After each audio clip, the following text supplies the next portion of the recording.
Welcome to the deep dive. We take a whole stack of sources and really try to pull out the key nuggets, get you informed fast. And today we're plunging into an area that, well, it might just surprise you with its explosive growth. Yeah, we're looking at the global biodegradable straw Yeah, market. exactly. And our deep dive, it's based on some really compelling data from cognitive market research. Their report, Global Biodegradable Straw Market, GRAFE, and Projections. And when we say explosive, that's probably not strong enough, actually. Just to give you a sense of scale, back in 2021, this market, it was valued around, what, $22 billion? $22 billion, which is already pretty significant. It is. But here's where it gets really interesting. It's projected to nearly double, almost $50 billion by 2025. Wow. Just a couple of years. And then hold on, because it's expected to just absolutely skyrocket. We're talking nearly $250 billion by 2033. That's right. 248, almost $249 billion. That's a compound annual growth rate, a CGR of 22.4%. Aggressive doesn't quite cover it. Now, I know what you might be thinking, straws. Really? But this isn't just about, sipping your drink. So what is this massive shift in what seems like a small market? What does it actually mean for you? Exactly. This isn't just like one product doing well. It's a really clear signal of these powerful forces reshaping, well, everything, our whole global economy. Okay, like what forces? We're talking about a huge global shift towards sustainable packaging. I mean, you see it everywhere now. Plus, just increasing demand for eco-friendly alternatives generally. Right. And of course, the impact of environmental policies. Think about all those single-use plastic bans we've seen. Yes, cities, whole countries even. Those policies, they directly create this this vacuum, right? Yeah.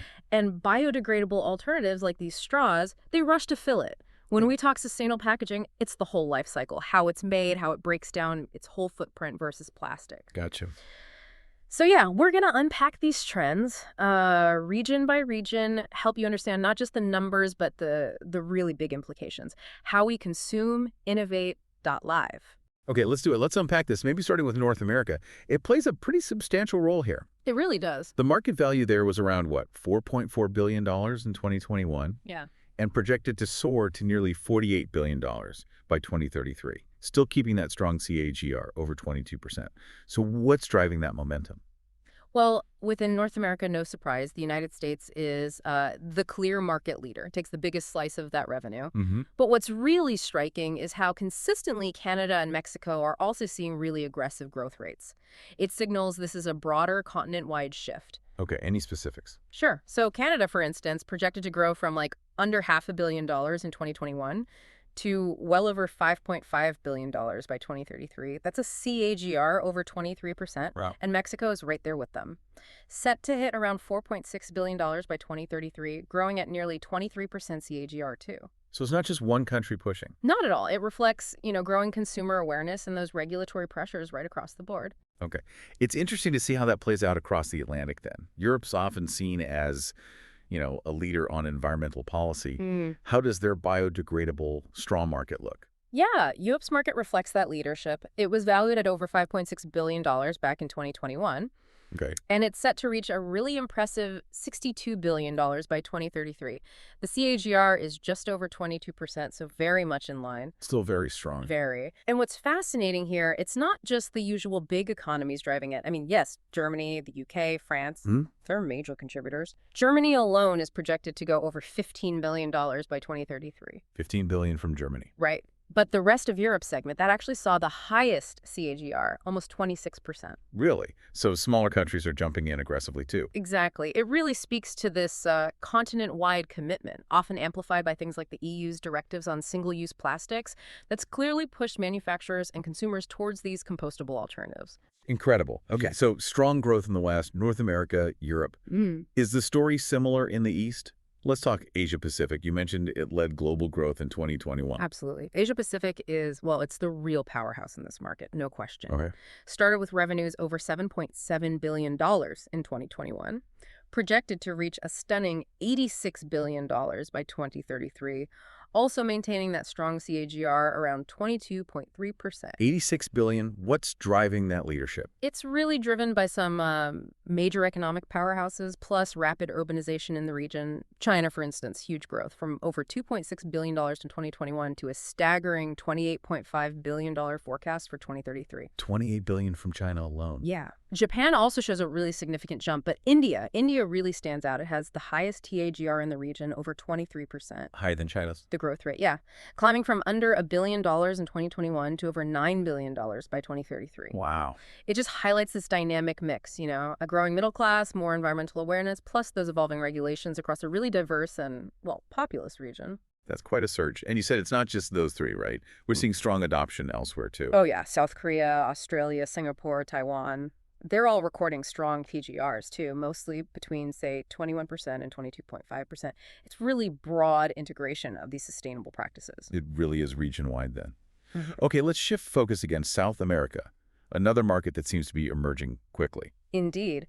The biodegradable straw market there registered around $1.7 billion in 2021. Oh. And it's forecasted to reach nearly $18 billion by 2033. CGR is almost 22%. So again, very consistent globally. And who's leading there? Brazil, clearly dominating the growth. Accounted for over $700 million back in 2021. Expected to reach over $8 billion by 2033. $8 billion for Brazil.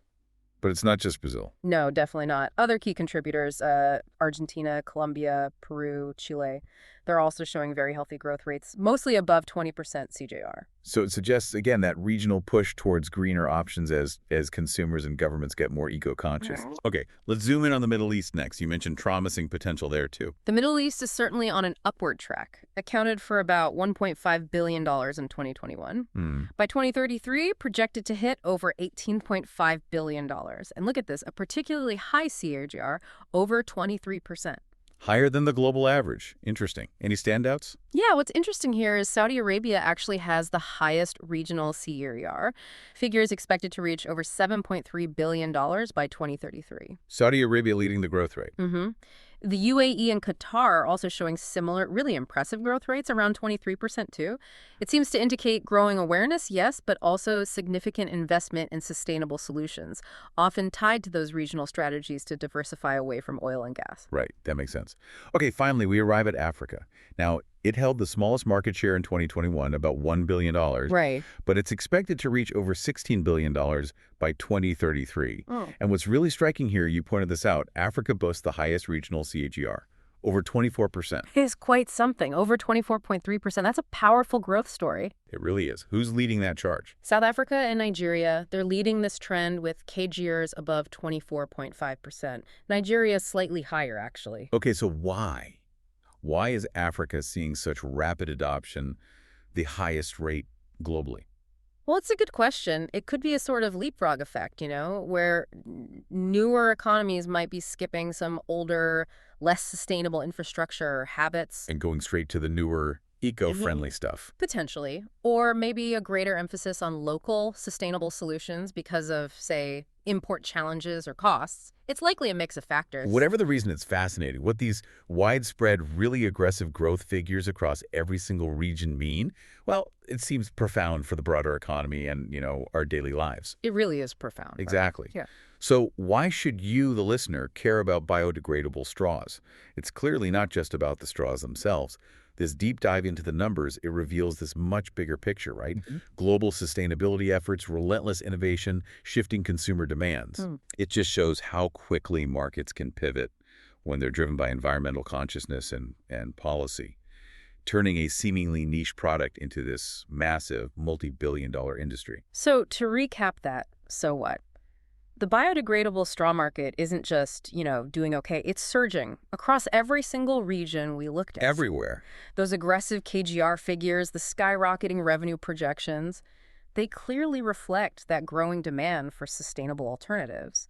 And importantly, the tangible effectiveness of environmental policies worldwide. They are making a difference. Absolutely. It's just undeniable, isn't it? This market is being reshaped dramatically by both sides. Eco-conscious consumers making different choices every day. Right. And innovative manufacturers responding with new materials, new solutions. It's a great example of demand meeting innovation. It really makes you think, though, about the ripple effect. I mean, given this rapid expansion of what seems like such a niche product, biodegradable straws, What larger industry sectors might be next? What else could undergo such a profound transformation driven by sustainability and, you know, changing consumer minds? That's the big question, isn't it? Consider how these trends might influence not just everyday products, but fundamental areas. Material science, for instance, the entire packaging industry. Think beyond straws, and even just how our daily consumer habits might evolve in ways we don't even expect yet. Could the next big thing be, I don't know, biodegradable electronics casing or Yeah. packaging for everything? Or even components of larger sustainable systems, like in building or cities. It's truly a fascinating glimpse into where things might be heading.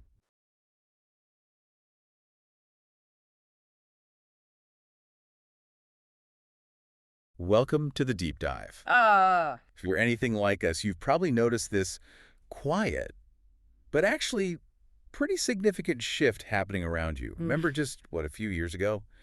Plastic straws were absolutely everywhere. Everywhere. You couldn't avoid them. Exactly. Yeah. And now, they've kind of vanished, replaced by this whole range of new and sometimes, let's be honest, surprising alternatives. Yeah, some work better than others, right? Totally. From paper ones that seem to give up halfway through your drink. Yes. The soggy straw problem. Right, to straws made of things you probably never even imagined drinking through. It's fascinating to watch unfold. It really is. So for this deep dive, that's exactly what we're going to unravel, this rapidly expanding world of the biodegradable straw market. Okay. Our mission really is to get under the hood, understand not just what's happening, but why it's happening so fast. Yeah, the speed is notable. And what are the real world challenges, for businesses, for us? Yeah. And where's this all heading, this whole sustainable future thing? Good questions. Lots to unpack there. And look, this isn't just about, a little tube you drink through. Not at all. We think this is your shortcut to understanding a really major global trend. It hits everything from your morning coffee to massive shifts in entire industries. It really reflects this broader environmental awareness that's taking hold. Plus some pretty cool innovation, too. Absolutely. Should be pretty illuminating. Let's dig in. Let's do it. You're right. It's a profound shift. And what's really driving it, I think, well, it's a few things coming together. But the main one, it's got to be the growing environmental awareness among consumers, just regular people. Right. People are actually asking for this now. They are. They're actively moving away from single-use plastics, looking for eco-friendly options, demanding them even. And you see that ripple effect, don't you? Food service, hotels, shops. Oh, absolutely. Brands are responding directly. They kind of have to. Switching out plastic for these biodegradable alternatives. Yeah, the source we looked at put it really plainly. Sustainability is no longer a buzzword. It's a business imperative. Imperative. Strong word. And consumers are rewarding companies that align with their environmental values. But what does that actually mean? Going from buzzword to imperative. Are companies seeing, a real return beyond just feeling good? That's a great question. And yes, it translates to measurable impact on the bottom line. Okay. We're seeing companies talking about increased sales, better customer loyalty, improved brand image, all tied to their sustainability moves. So like that big coffee chain switching straws. It's not just PR. No, I mean, there's PR, sure, but it's more than that. It directly appeals to this growing chunk of their customers who want eco-conscious brands, and that means repeat business, loyalty. Okay, that makes sense. So consumers are pulling for change. Yeah. Are governments involved too? Are they pushing? Absolutely. That's the other major force here. Adding serious fuel to that consumer fire is increasingly tough government regulation. Like bans? Exactly. Outright bans in some places, taxes, strict limits on traditional plastic straws. We're seeing it globally, country by country, even city by city. Wow. And these policies, well, they basically force industries to look for green alternatives. Biodegradable options are right there, ready to go. So it speeds everything up. Massively. It really accelerates market growth, motivates companies not just to innovate, but to actually scale up production fast. It kind of creates the market demand in a way. Gotcha. So it's this powerful combo, consumer pull, government push. Exactly. Which naturally leads to, well, who's actually making it happen on the ground? Are we talking about the big players, the household names, or is it still kind of niche? No, it's definitely gone mainstream. You're seeing huge global players stepping up. Like who? Think massive restaurant chains, coffee shop giants, supermarkets, big hotel groups. They're all actively building biodegradable straws into their sustainability plans. Okay. And look, it's partly about reducing their environmental footprint, sure. Like, it's also strategic. Well, by using these alternatives, they connect better, resonate more, with those eco-conscious consumers we talked about. That's right. Boosts the brand. Exactly. It broadens their appeal, strengthens their identity, makes the straws themselves more visible, more normal. Okay, so it sounds like, a perfect storm for growth, really. It does seem that way. But there's always a but, isn't there? With any market expanding this fast, there must be some hurdles, big ones. Oh, definitely. What's the main one right off the bat? Well, the biggest one, no question, is what the source calls the cost conundrum. Money. Always comes back to money. Pretty much. While the green benefits are clear, the reality is these biodegradable straws just cost more to make, sometimes significantly more. Why is that? It's down to more expensive raw materials, and often the production processes are more complex, need special equipment. Right. And I can see how that's a problem. For many companies, especially like the smaller guys, sustainability still has to make financial sense, right, as the source said. But is that always true? What about, say, premium brands? Can they just pass the cost on? That's a really key point. For maybe luxury brands, high-end restaurants, places like that. Yeah, the higher cost can be absorbed. Even marketed, maybe. Like, we use the good stuff. Precisely. It becomes part of their premium ethical image. And customers willing to pay more for that quality or that statement will accept it. But for your average fast food place? Yeah. Or a budget shop? That's where it gets tricky. That price gap can really slow down adoption. It forces this tough balancing act, cost versus environment. Yeah, I get that. And then there's the actual, using the thing. Yeah. The performance. Durability. Yeah. You mentioned the soggy straw. I had one just last week. Paper smoothie straw. Totally gave up halfway through. Happens all the time. Is that kind of degradation in quality, as the source puts it, a big enough deal to actually turn people off? Even people who want to be green? It absolutely can be. You've hit on a really common frustration. Some biodegradable types, especially paper or some of the early plant-based ones, they just lose their structure too fast, especially in hot drinks. Or thick, cold ones, like my smoothie. Exactly. And that degradation in quality, it definitely leads to hesitation. And sometimes, unfortunately, people might even prefer plastic again, despite knowing the downsides. Because it just works. Right. That perception of an inferior product is a huge barrier. It needs to perform the basic function reliably. That's a real challenge then. Right. Trying to do good, but the tech isn't quite perfect yet. Not always, no. It's improving, but it's a journey. And then there's this other piece, maybe overlook. The source calls it the disposal dilemma. Oh, this is critical. These things are labeled biodegradable, right? But what does that actually mean once you're done with it? Does it just vanish? And does biodegradable cover different things? Fantastic question. This is where it gets nuanced and honestly a bit confusing for people. Yeah. Biodegradable just means it can break down naturally over time, but it doesn't specify how or where or how long. Most of the biodegradable straws you buy, they actually need specific conditions to break down properly, like the conditions inside an industrial composting facility. Not just my backyard compost bin or the ocean. Definitely not. They're not really designed for that. They need high heat, specific microbes, things you only get in those big facilities. And that's the dilemma. We don't have enough of those facilities. Exactly. That's the core issue. So while they're theoretically better than plastic, a whole lot of these biodegradable straws still just end up in landfill. Right. Because there's nowhere else for them to go, effectively. Precisely. There's often a lack of adequate industrial composting infrastructure or specialized recycling streams. So the environmental benefit gets reduced. Significantly diminish, as the source puts it. Without the proper end-of-life solution, you don't get the full advantage. It limits their potential. It's not just about making the straw. It's the whole life cycle. The system around it. Yeah. And we're not quite there yet on that end-of-life part. That is a crucial point. And it feels like a bigger issue than just straws, maybe. It absolutely is. It applies to lots of eco-friendly packaging. Okay. But looking ahead, despite these, significant hurdles, the future here still seems pretty dynamic. Oh, for sure. There's a lot happening. Let's talk trends, starting with the material innovation revolution. This sounds exciting. It really is. This is where a ton of the R&D money is going. So, new materials. Yeah, companies are experimenting like crazy and scaling up production of alternatives. Things like PLA, that's polylactic acid, usually made from cornstarch or sugarcane. renewable stuff, but also bamboo, rice husks, even seaweed. Seaweed straws. Wow. Yeah, and various other clever biodegradable compounds. The big goal is to improve everything: strength, durability, how it feels to You know, soothe use. the sogginess. Exactly. The ultimate aim, as the source highlights, is to create biodegradable straws that can match or even outperform traditional plastic ones. Now that would be a game changer. Totally. It would tackle that user experience issue head on. And beyond just the material, companies are getting smarter about branding through sustainability. It's not just having a green product. Right. It's about using it to signal something deeper, isn't it? Yeah. How does that actually build trust or loyalty? It's really about authenticity and visibility.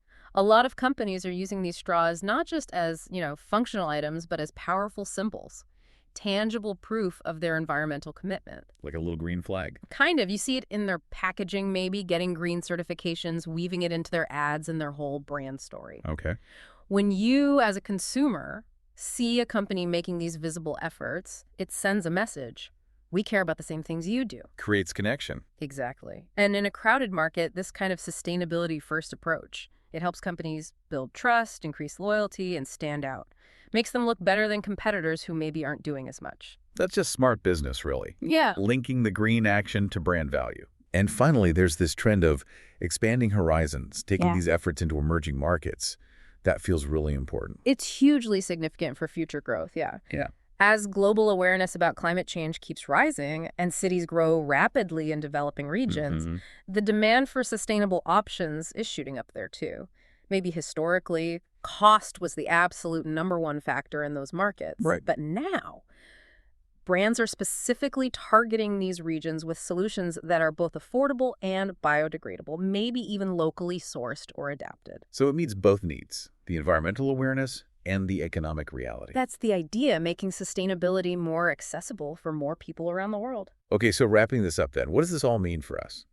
Our deep dive today, it really shows this biodegradable straw market is, well, it's way more than just swapping one straw for another. Right, more. It's this really dynamic sector. You've got powerful consumer forces, government action, constant tech innovation. It's evolving fast. People are accepting it more. Exactly. And if you connect that to the bigger picture, this market really looks set to be a key piece, in that global push for sustainability. Moving us towards what the source called a cleaner, smarter future. That's the hope, yes. Which brings us to maybe a final thought, something for you, the listener, to think about. Considering those challenges we talked about, the cost, yes, but especially that disposal problem, the lack of infrastructure.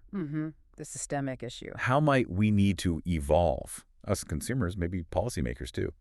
How do we evolve our approach to really unlock the full potential of all these biodegradable products beyond just straws to actually get to that genuinely cleaner, smarter future? That's the big question, isn't it? How do we build the system to support the products? Something to mull over. Yeah.